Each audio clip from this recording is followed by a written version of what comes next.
We are getting ready to have our Black Millennials, Christian Millennials, and the Community in Crisis panel, and we are so excited for this. We have fantastic leaders and experts here on this panel, so I'm just going to do a little bit here of introduction of the panel, and then I'll let the panelists introduce themselves. So my name is Alan Reynolds, and I am part of the UMI team. I work on the innovation team, which does our digital media, and so we have lots of great digital media that UMI is coming to you with, from things that we're doing in our curriculum to our online commentary, Precepts for Living Online, our YouTube show, Sunday School Made Simple. And one of the things that we're trying to do in this panel is to allow people to receive the perspective of Black Christian millennial leaders, those who are experienced, those who are experts, but from their voices and perspectives. And this theme of the whole Hampton University Ministers Conference this year is about our community in crisis. And so hearing that from a millennial perspective is something that we want to explore here today. And there's lots of different ways to look at that, and so we'll get into the questions so that everyone knows. We're first going to go over some questions that we have in mind regarding Christian millennials in the community in crisis, and then we're actually going to open it up. So any questions that you have for our panelists or for the panel as a whole, you can ask and receive some feedback about those as well. And so I'm going to start to my right with introductions, and you can go ahead and introduce yourself and explain a little bit about what you bring to this conversation. Good afternoon, everyone. My name is Joshua Mitchell. I am the Minister of Christian Education and College Students at Willow Avenue Baptist Church in Houston, Texas. I'm also the author of Black Millennials in the Church, Meet Me Where I Am. And so my area, my wheelhouse, revolves around Black millennials and discipleship. And so that's what I hope to bring to the conversation today. Hi, everyone. My name is Kaya Jennings. I am an associate minister at the First Baptist Church, Mahan in Suffolk, Virginia, and I'm also the former Youth and Young Adult Director for the Baptist General Convention of Virginia. And that is really kind of my area, working with youth, young adults, and how the Black church kind of deals with working with children as well. All right, good afternoon, everyone. My name is Christian Savage. I'm the pastor of New Mount Olive AME Church in Chesapeake, Virginia, which is just about 30 minutes away from here. I suppose I bring to this conversation experience as a millennial myself, as all of us, but as one who's a pastor of a small to mid-sized congregation in a connectional denomination. And so it's thinking about those things, millennial involvement in the local church and how you manage the interactions between generations, as well as in a connectional denomination such as African Methodist. Good afternoon. I'm Brianna Parker. I am a professor at Jarvis Christian College. I'm also the founder of the Black Millennial Cafe, which is a consulting and research firm, as I hold qualitative and quantitative data in Black millennials and faith.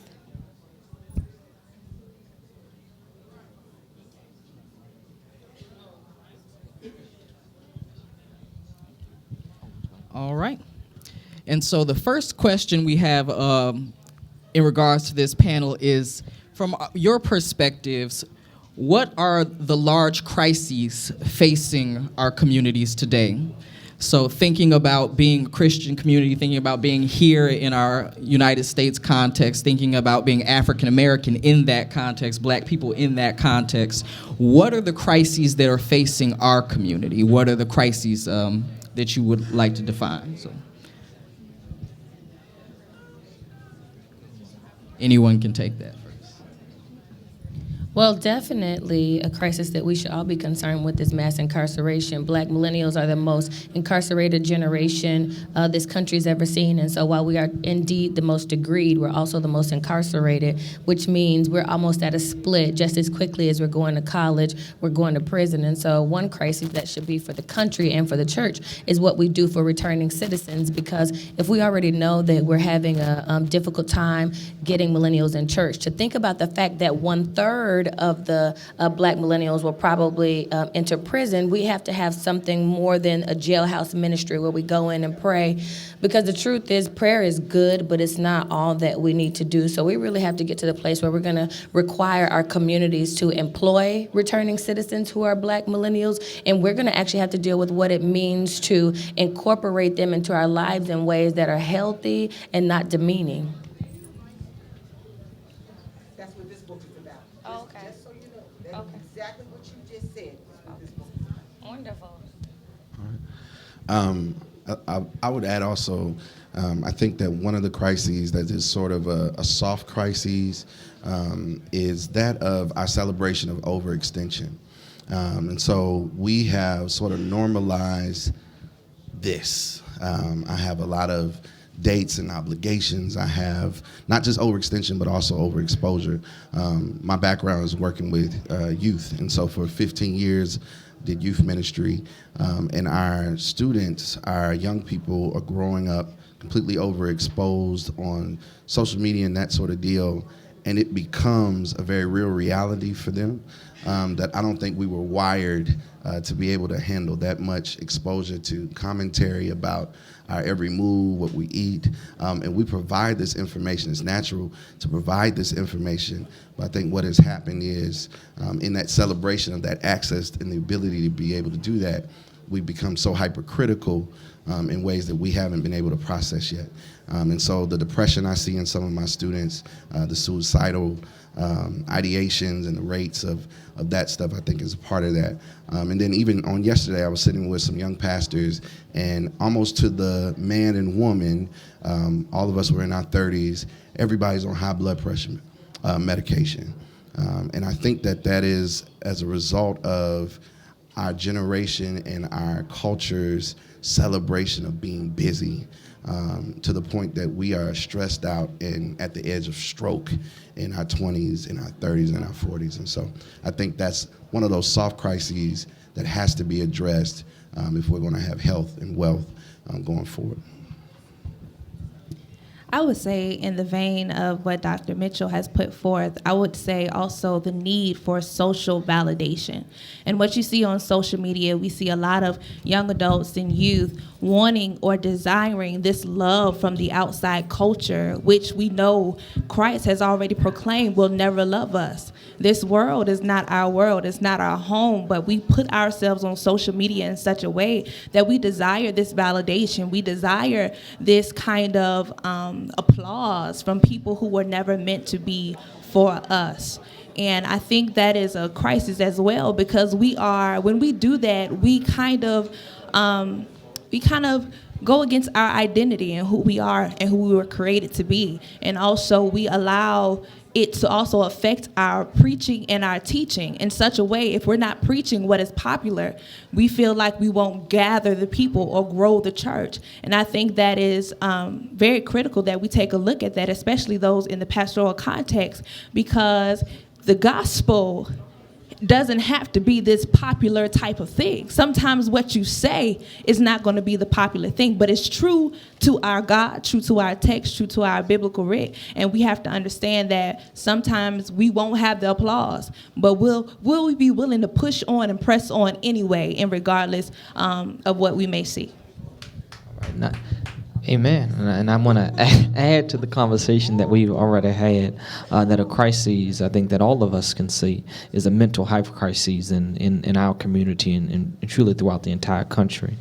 And our minds are, as Dr. Mitchell has just stated, in receipt of so much information from so many different stimuli that I don't know if we are prepared to deal with it. And I know in meeting with the school system here in Chesapeake, in a little further south here in Chesapeake, they talk about that there just aren't enough guidance counselors and school psychologists to deal with the issues that affect our young people. And I would submit, as a pastor, we don't have enough in our communities to deal with the issues of our adult communities. And so we see what happens when we are mentally unwell.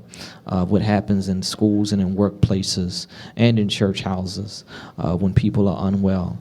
And so certainly I think that's an issue that we deal with throughout the country, regardless of age, but certainly amongst millennials who are dealing with the ramifications of a society that we are not in receipt of those things which we were taught we would be. If you get a degree, you should be in a particular place in your life and career, but what statistics are showing that millennials are not in the same place that previous generations were at this point in their life, as far as home ownership, salary, job position, even though we stand as the most educated. But not just the millennials, getting to the crisis in the community of dealing with retirees who thought that they would have pensions when they finished their jobs, but in cities like Detroit are discovering that those things which were promised are not there. And so what happens to our mind when we discover that the promises of this country, our communities, were not true?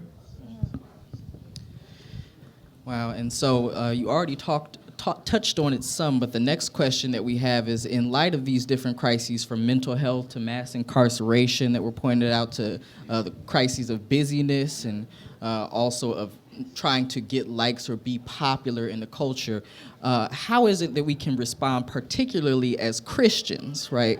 What is the place of the church, given that mass incarceration and mental health and, that these sorts of things are in our faces every day, especially Christian talked about right here in our communities.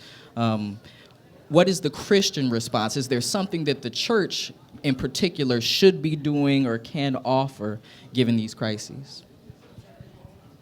Sometimes we have to take a look at, our ethic, because sometimes the church can be very exclusionary, like we can be very exclusive, and we have to take a look at that. And I'll give a quick story and I'll make it quick. So I was hand invited to a party by my friend. My friend gave me this invitation. She invited me to this party. I went to this party, got dressed up, was there. When I got to the table there, the people who were there were not nice to me. They gave me cold looks. One lady had her back turned towards me. Nobody would talk to me, even though I was hand invited to come to this party. And because they isolated me, because they boxed me out, I ended up getting up and leaving the party early.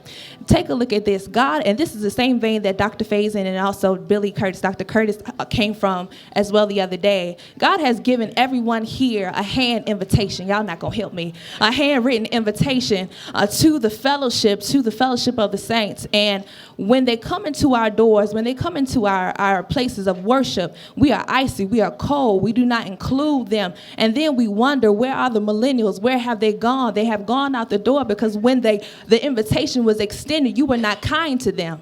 So now they're going to a place where they can receive that kindness. And I would say from the Christian response, please just be open and loving. And understand that the church is not a country club of exclusion, but it's an inclusive type of family. And this is what Christ died for, that we understand that we are here together and we need one another to progress forward. So I'm sure some people heard Reverend Jennings, and now the thing is, well, we go other places and people don't treat us well, and, we still go back and we still pay our money and we still do all these things. That's true, but I think the church has also missed out on doing things in excellence. And so if I go to Eddie V's and I want to buy the Maine lobster tacos for $18 and they treat me poorly, I'm going to be honest with you. I'm going to hope I have a different waiter when I go back, because I really want those Maine lobster tacos. And nobody makes Maine lobster tacos like Eddie V's makes Maine lobster tacos. I think the church has really lost our niche, and I don't think we really know what we hold or what we have that's exceptional. And whatever we do it so lousy that people feel like they can get another or alternative version somewhere else. And so I do agree with you. And it's not just going to be hospitality. Your programming, your message, your ability to relate to people, because you can be icy exegetically. But if you can't relate it in a way that someone other than your peers can appreciate it, it doesn't matter. So I think we have to have great hospitality, but what we're actually offering has to be done excellently, and I think we've missed both of those. And I guess what we see is that people, to connect the thoughts, at least from my perspective, is authentic community. Is that there's still a desire for community, which is why I read a post recently about how bowling leagues are suddenly growing again, and it's not necessarily because I suppose that people, according to the article, bowl more, but they want community, some place where they can get together with a group of people, and the gathering is not a source of stress, but it's life-giving. And I think that's the question we need to ask for, at least as a local church pastor, that I like to ask for our events that we do on a weekly or yearly basis. Of, is it life-giving, or is it really a source of stress for most people involved? That's a question. And so the young adult ministry that's growing the fastest at our church is exercise ministry, and I have to give credit. She's not here, but if you know her, that my wife started after Bible study. And the strength of working out together has allowed the Bible study to grow, because it's a place where people can de-stress and find authentic community together. It's not the same everywhere. I know there's a pastor in this room, the Reverend Felipe C. Andal, who's done Bible brunches, and that's something that my young adult ministry, that our young adult ministry, has been interested in doing, because it's something different. It's not a youth day prayer breakfast, but it's something that we can envision being life-giving, because we go to brunch anyway. And so what happens if we go together?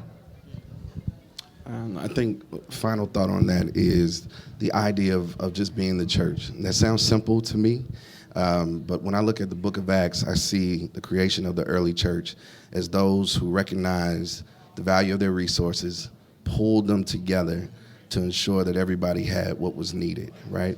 And I think sometimes we don't tap into we suspend what we know about one another, the expertise that we have from the child to the elder when we come into the church house, right? And there's so much expertise, so much skill, so much knowledge in our congregations that we don't invite to be utilized at the table. So I think that that's a part of what we do, and sometimes it just takes one more simple step. I was thinking about Reverend Willie Francois, used to be the Christian education minister at our church, and began this piece for our college students who were going away, started classes for them. In order to get this free money that you can get to go to school, you have to take some courses. So as we think about being the most educated generation in American history, also the most indebted, Sally Mae and Navient, which is the name she uses in the streets, coming to get that money. And what I could have utilized beyond the scholarship was a session to sit down and say, listen, you don't have to take all the loan. You can use a part of the loan. You don't have to take everything that they are giving you. In fact, and when you take it, you don't have to buy the iPad. You put it on this, right? And I think that we can just take one more step with the knowledge and the resources that we have, bringing the community together. I think that begins to see the changes that we want to see. But cost of education is a crisis, too. Absolutely. You know? Absolutely. So I think sometimes we get so down on ourselves, too, to look at this small house of student loans that we have. But we also have to admit that it's sinful that we pay this much for an education in this country. And while we are the most degreed, we're also the most underemployed. And so we are going to get loans knowing that it will take us so many years before we ever even make as much as we've taken out, let alone have the ability, to pay them back. So the crisis of education. But I also want to say, with mass incarceration, it's going to be the responsibility of the church to understand law better than we have. We actually need our own lobbyists. We need our own agenda, like the Black Church Center for Justice is really pushing us to do. And we're going to get to the point where we're going to stop being aggravators in the church and become agitators in the world. We really love spending our time harassing each other, and it's not productive. But we actually need to take that same energy, keep that same energy, and become agitators in policy, so that we understand what's happening, and we're also able to combat it in ways that we haven't previously. That's good.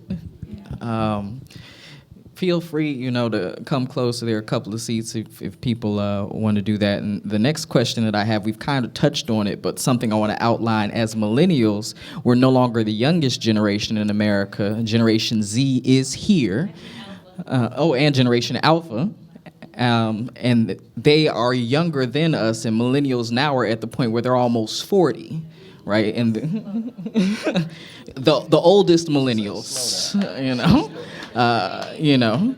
there are younger millennials too that are still at this point just in their early 20s. But that's something to bear in mind. That being said, that's right in the time of life where people are moving and progressing and making the most, making a larger impact than they had otherwise, and we're a big generation. So the question is, how can the church do more to engage with millennials in the course of the crisis, understanding that we're not your children who were in middle school anymore. That's not the case. Now that millennials are, full adults, many of them married, degrees, home ownership, that's a reality for us, that we are part of the economy, we're part of our politics, that we're involved.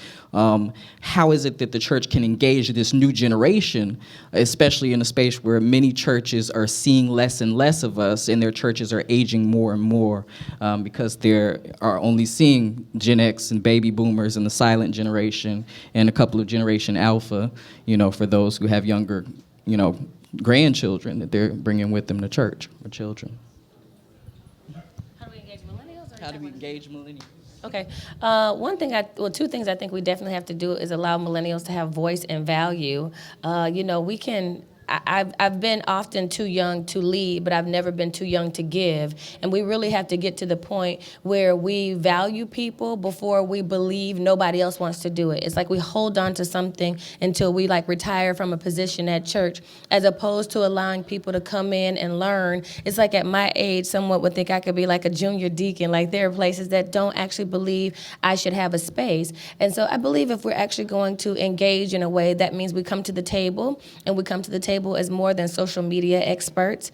We come to the table and you don't treat us like a notch on your belt, but you give us the opportunity to have voice and value and impact what church and Christianity looks like. In addition to that, I think the church is going to have to stop waiting for people to come to us, and we need to go to others. We need to know what it feels like to be the outsiders. We need to know what it feels like to sit down and start a conversation that's not on our territory. We seem to believe, I do believe we have a good product, and that's Jesus, but sometimes we're horrible ambassadors. And so many times, on our jobs, we're actually not the best people, to go to when you need help. You're not the person I want to gravitate toward. So I think we're going to have to be more proactive and actually take ourselves to spaces that people don't expect us to be in, and then know how to actually engage people once we get there. Sometimes we don't know who we are if we don't have brother, sister, reverend, doctor, deacon, trustee, with our name. And we have to just know what it's like to be Bree and go into spaces that we don't spend time in anymore. So we actually have to know the culture before we can engage it. And I believe we don't know the culture anymore. I think we suffer from inconsistency in engagement, and sometimes we don't even know that we're doing it. So we'll say Black Lives Matter, and that sounds good on Sunday morning, except when it comes to the black trans woman. We don't know how to deal with that. And part of it is theological, and part of it is just inconsistency in our ethic and in our thought. So I think we have to think through what we believe and the furthest extent to what we believe, right? And honoring ourselves fully, allowing people to bring themselves fully to the table. And whatever comes with that, being able to work through that in community. The second piece is access. I'm big on access. My research suggests that we are interested in the content and the value, as Dr. Parker said, that the church has to bring. But what we don't do so well are provide access points that are natural to us as digital natives. I am still surprised when I go and speak at a church and there's no way for me to give money online or through my phone. I don't have checks, and I don't carry cash. And if I'm robbed, you're going to be disappointed in Jesus' name. But I do have money, and I will give it. And I think there's a myth. I got you, Brie. But there's a myth. There's a myth that millennials don't have money, that we won't give to institutions that we believe are important. That's just not true. But if we don't have access points in the way that we normally do business, almost 80% of the business that we do is online shopping. It's through our phones, it's through these access points, and the church has to be thoughtful about how we engage millennials in ways that they already are doing business in the world. I guess I can. Well, I would say, first of all, the church really has to stop treating millennials as if they were items or commodities. We have to understand that they are people. We are people. We have value. We have, like Bree said, we have voice. And we also can do things if you give us the reins to do them. And I believe that the church can be further off if we take the time to understand that millennials are people too. We can give, like Joshua said, we can give, we can be active, but you have to give us the opportunity. And also be courageous enough to have conversations that are not necessarily the norm in our church services. A lot of millennials are leaving churches because churches don't want to touch certain topics. And you and I, we have to be courageous enough to have those conversations and to say, look, we may not have all the answers, but what we can do is we can talk about it. And number one, you can also love them. Teach a love ethic in your churches. Allow people to know that they are cared for, that somebody thinks about them. Call them. When they're off in college, don't just send care packages. Call them on the phone. Ask them, do they need anything? And I believe that once we start pushing this love ethic and letting people know that we value them, we value their person, their humanness, I believe that's when the church can make a change in the ship and turn the ship. Exactly, and I guess when I think of it from a local church perspective, I also think of the importance of training the persons who are already there, so that we are not inconsistent in what we do, because it's, we all say we want the young people to come back.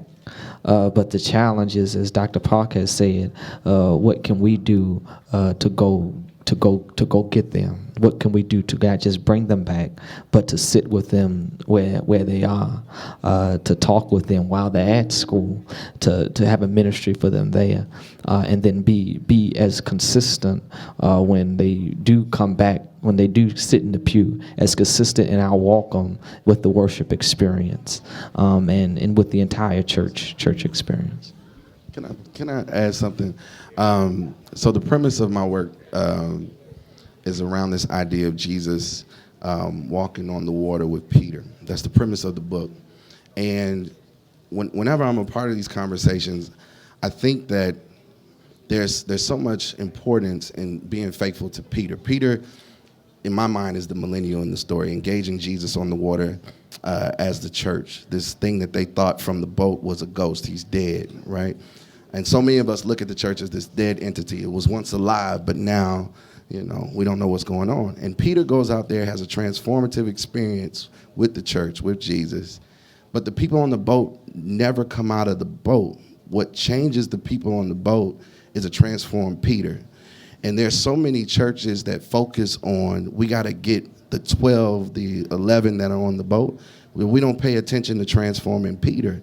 And it may be Peter that transforms his community and the folks around him. His experience, her experience with Jesus is what causes the transformation in the generation. And so it's possible that the 11 never come out of the boat to see Jesus. It's possible they never come back into some of our local congregations and institutions.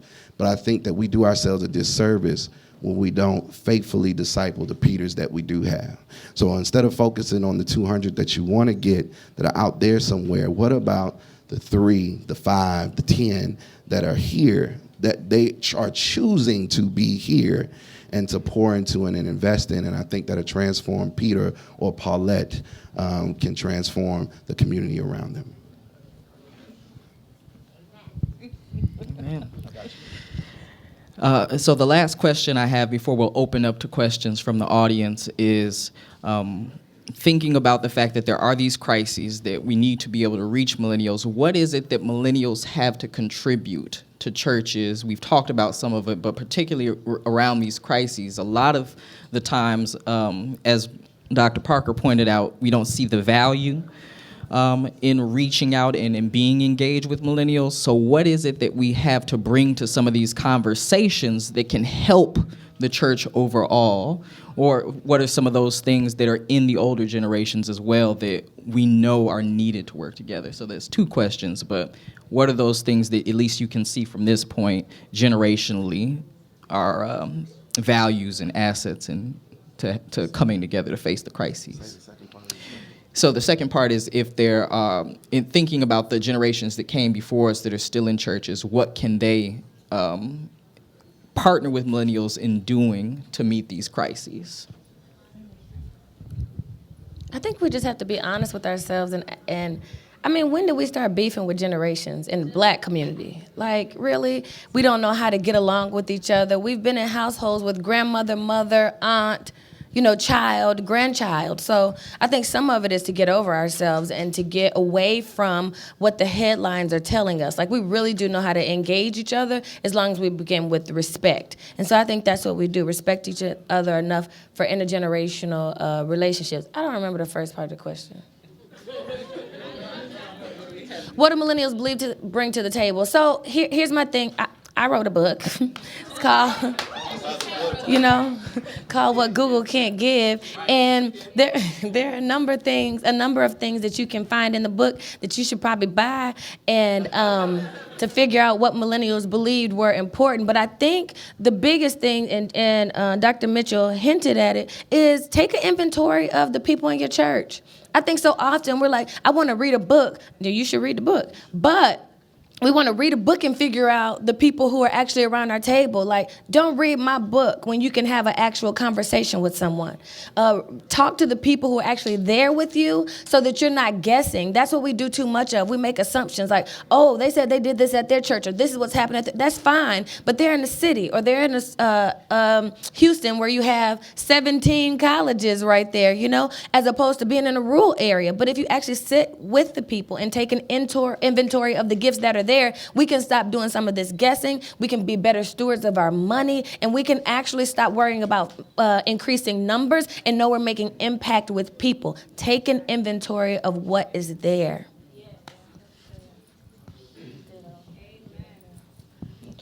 Well, for the millennials of us who are in the room and in the church, I think one thing we can add is that we can see each other. We know each other. We know our friends who are in and those of our friends who are not in the church.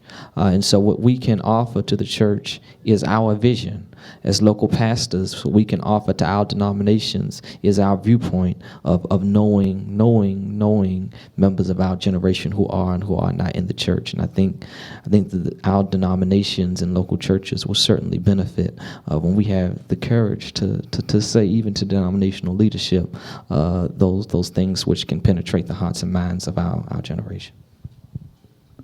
Well, I'll just add on one thing, and I would say that for the older generations, that's something that has been in our culture, that runs through our culture, is storytelling. Tell your story.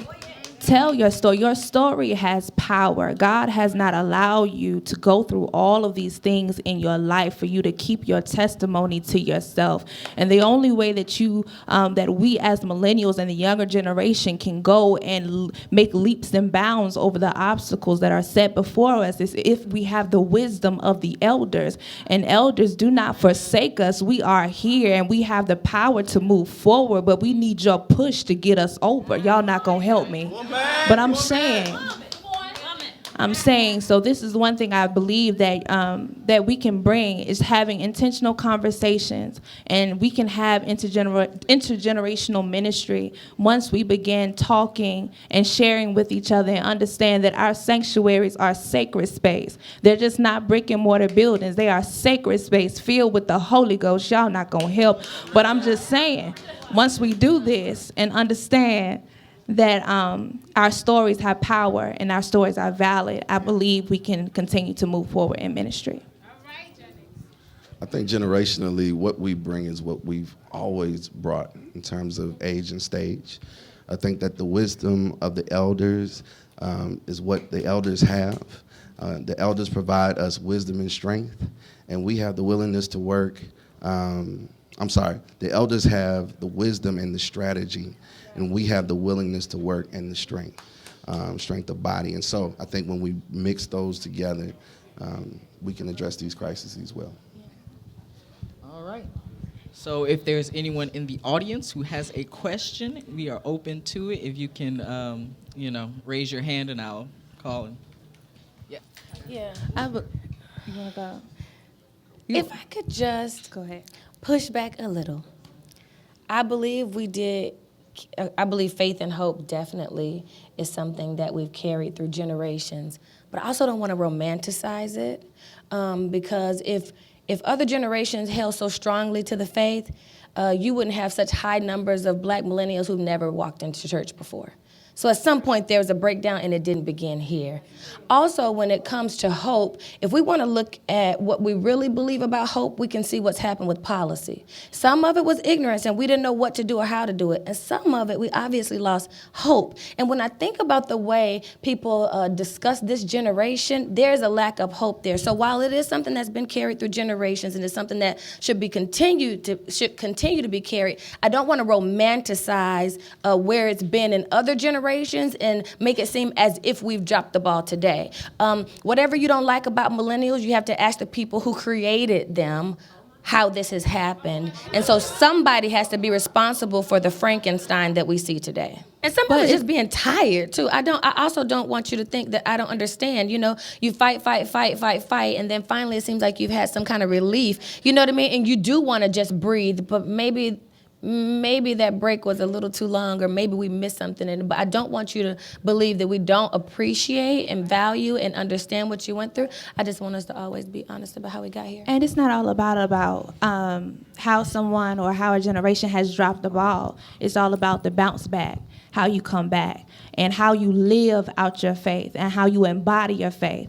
I didn't learn faith from somebody telling me about Jesus in the Bible. I learned faith by watching my grandmother fry chicken and inviting people off the street at her table to come eat. That's how I learned what faith in Christ was. I learned what a communal meal was when I could look at my brother or my sister who was out there homeless on the street, and I could eat elbow to elbow with them and understand that their stories and their life has some validity to who I am as a person. So this is what I like to say to the older generations. It's not just about what you say, it's about how you live, because we're watching you, we're looking at you, and we're trying to navigate our own individual spaces by the examples that you set. So even in this space, I thank you for who you are and what you bring to this earth, because if you weren't valued, you would not be here. So we affirm you in this moment, and we say that your presence is indeed valid. I don't want to be the only one talking. I can.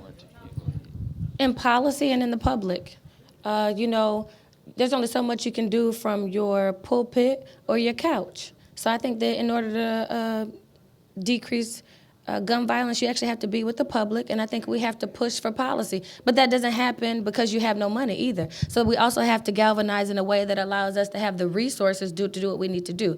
As far as abortion, we have to be honest with ourselves. If we look at abortion rates and we look at how often Christians have abortions, we really have to get to the point where we're no longer dual-minded. What do you want us to do? Do you want us to have the baby, or do you want us to dog us out once we do? You want us to kill the baby because we can't handle what it means to walk into the church once we're pregnant? Or are you going to be able to embrace us and be loving and not see if we can still finish an education once we still have a baby, or see if we can find a husband and get married so then you can validate who we are as parents? So I think with that's more about an ethic and understanding what we believe, and then deciding if you're going to encourage someone to have a baby, that the village is committed to what it means to take care of that baby for the rest of that baby's life, as opposed to making it seem like it's one moment in time. Again, those are policy things, and I think we can't really influence policy if we're not going to set a standard, put a fork in the road, and decide where we really are on it. And we can begin by thinking about our own lives in ways that are honest and really participating in reality in a way that we don't. Because as soon as we don't like something, or as soon as we want to get all high and mighty and act like holy rollers, we go to the Bible and look for stuff, because if we looked in our own lives, we had to tell a different story. I think one thing, particularly about abortion in America, is from a policy standpoint, is as Dr. Park has offered unto us, that as the church we need to be a group, a black church, a group that fights for policy changes that benefits. That helps nurture our community. But I think for the abortion fight in America, we also have to be quite honest about the source of this policy change, in who and where it has come from in this country. and about their double-mindedness, if not deception, about the reasons in which they fight for abortion in this country. In saying that if we want to be a village that wants to encourage the birth and life all the way up until death of persons in this country, of everyone in this country, that we focus on that. We focus on making that happen in life rather than just in law. As far as gun rights, we, as Dr. Ingram has said earlier, that we speak up, that we speak up, and we understand that our desire to see members, to see our community and everyone live is stronger than whatever America's love affair with guns are. And I think that we can stand up and say that. Yeah, I don't know if that's for this. Though. Yeah, and I don't think that we could answer all of that, the debate on where we should stand collectively on the issue of abortion. I think that bringing it back to the place where we are thinking about ourselves as a village, and we are thinking about the fact that we need to, within our culture as well as in policy, care for people, is something that we have said across the board as millennials as well as Christians, and that particularly in the Black church, that's something that matters more to us than a lot of times people who may be fighting over policy that they created, and that they're continuing to implement, that impacts us in adverse ways that aren't addressed or aren't even thought about. And I think that thinking about that holistically is something that millennials certainly do bring to continue to bring to the table, rather than focusing on it as a simple policy issue. But yeah.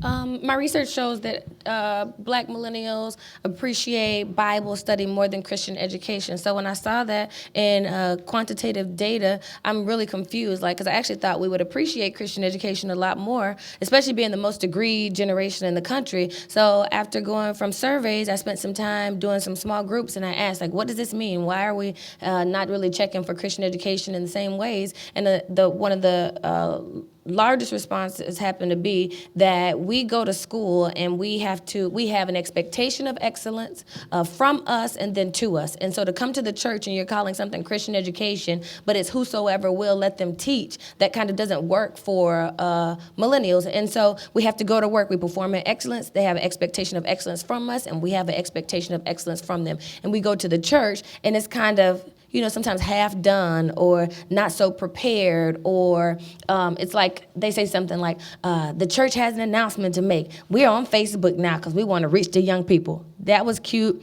15 years ago.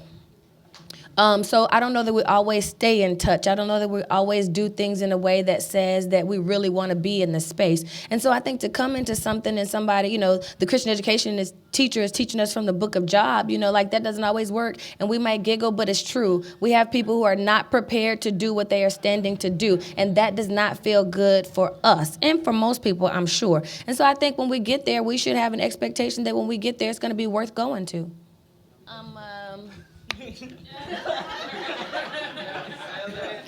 I have this book called What Google Can't Give, and it's the relevancy of the church for Black millennials in the tech age. That's where I share the numbers of my research and what I found, as well as some anecdotes, and it gives you the ability to help. I also have a digital young adult Bible study curriculum, and the Black Millennial Cafe is a consulting and research firm, which means if you actually have issues and you need some help, you can call us in and we will come in and create a plan that's just for you to strategically help you to get where you need to go. In addition to that, you can also commission research from us. So if you have a denomination or a regional experience and you want to be able to know what you need or what the Black millennials in your region understand or in your state understand or what they need or what they have or the expectations they have for us, then you go ahead and commission us to do a research project so that you can stop shooting in the dark and you can actually know who your target audience is and how to reach them.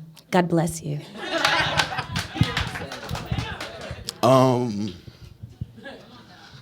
You can also pick up Black millennials in the church. Meet me where I am, Judson Press. That'll do the same and add to that. And you can also visit urbanfaith.com if you want to begin these conversations. We have materials that you can integrate right into your Bible studies or Christian education if you're calling it that in your church or what have you, so you can start at the level of curriculum and also engage with articles. And Urban Faith is written in such a way, actually, every church that we've taken it to has really taken to it because it's written in such a way that it's not Sunday school lesson, this is what we're doing, this is what the Bible says, but that it's trying to engage at the level of stories, at the level of questions, at the level of conversation, and it's written serially as opposed to by date, so that if you have your meeting once a week or you have your meeting every 2 weeks or you have your meeting once a month, you can use it and then continue on in that theme for a quarter's time. And so urbanfaith.com, or you can check us out at urbanministries.com. There was somebody with a question back there first. I'm sorry. Yes. I think when we hear it in the church, and when I speak to congregations, I tell them not to make us a pet project, right? So I don't like Millennial Weekend. I don't like this is our new millennial worship service. No, we just grown adults at this point. And so I think if we can educate folks on that, I think that most congregations aren't doing it maliciously. I think that it is truly an attempt to reach our demographic. But I also think there needs to be education on the fact that we're not the cool youth anymore. None of us are children. All of us are adults. And so if we look at people who are powerful and capable and are thoughtful and are leaders in our areas of industry, as opposed to the pet project to get some folks into the door, I think we can move forward. Well, I stay with the church because I stay with Christ. I think that's, and I believe the church is a place where we can serve and grow in Christ together. And I think that's the simplest answer I can give for why I stay with the church. Well, I stayed in church because, and I am a millennial who loves traditional church. I am in a traditional-based church. Our church has been around for 150-something odd years. And I've stayed in that church is because not only is it my family church, number one, so I have blood there, but number two is because of the community that I have there. The people are warm to me. They love me. I know they care about me. If they don't see me on Sunday, if they know I'm out on the road, they'll ask me, where are you preaching at this Sunday? Let us come. Let us show up. Let us do something. We know you're going back to school. Let me put something in your hand to make sure you got gas in your car, a hamburger to eat. You know what I'm saying? That's what keeps me, because that shows me the love of Christ. When you love me, I see Christ in you. And so Christ becomes real and embodied in who you are because you are loving me in an unconditional way. So that's why I stay with the church, because of the community that I have there, in short. I follow Christ because I should be dead. And there was something about calling on the name of Jesus that changed some stuff. And I can't explain it to you. I just know something happened. So when I hear that song, something about the name Jesus, I shake, I rock, because I know there's power in the name of Jesus. And as my brother said, Jesus is attached to the church. And so this is the institution where I got to learn about God, but it's also the institution where I learned that I was valuable. It's the institution that helped me get to school. It's the institution that made sure that I was fed. It's the institution that gave me family when my family was jacked up. And so I thank God for the church, and I'll fight for the church. You'd like to hear from me? Oh.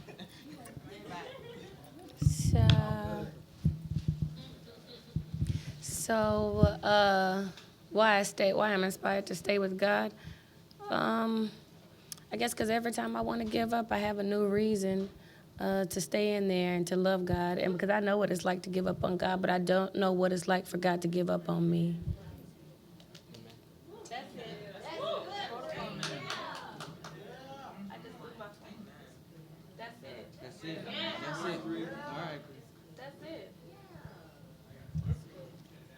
And I stay with the church because I have a million reasons not to. And I don't want the person who loves God so much like I do to walk away from the church and in turn walk away from God. So if my presence in the church means making sure other people stay connected to God, then I'm in it for life.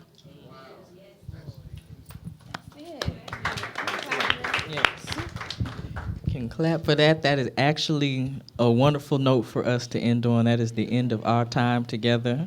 So we've got to wrap this up. We thank you again to our panelists. Can we give a hand to our panelists? And this will be available on YouTube, the Urban Ministries YouTube page, for you to go back, look at, share. It's streamed live on our Facebook. You can share it on our Urban Ministries Facebook page as well.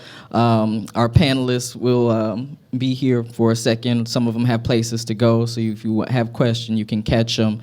Again, we are so excited, and we look forward to seeing you all here again next year for more rich conversation about Black millennials in the church. Thank you very much. Bye.